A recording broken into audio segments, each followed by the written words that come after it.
Конкретно прашање. Вилма Русковска токму на овој случај во ова студио кажа дека за време на 27 април, апропо се ова што го кажавте, и се јавил господинот Зоран Заев и барал преквалификација на дело. Не ме чуди воопшто. Дали е тоа Е кривично.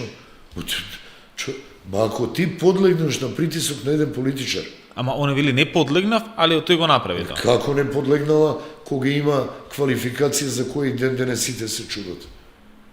Како може да тврди, а истите настани луѓето одговара за насилство. Други беа амнестирани за да дадат гласови во собрание за измена на устав. Човекот кој отвори вратата, каде што сите сведоча, ако вратата не беше отворена, немаше шанси да влезе никој со тенк. И сега тој Да, ма човек Вилма ќе рече на амнестирате- тоа дека ете амнестирани се од собранието, не се од нејзе. Дека законот е донесен во собранието. Не се сеќавате дека мислењето она го даваше. И што даде како мислење?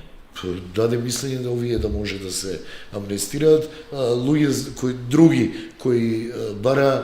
Да, ма ќе рече според критериуми го давав јас тоа, да немаат Какви учествувано во критериуми? Тој насилство. закон беше направен, што да ви кажам, преку ноќ.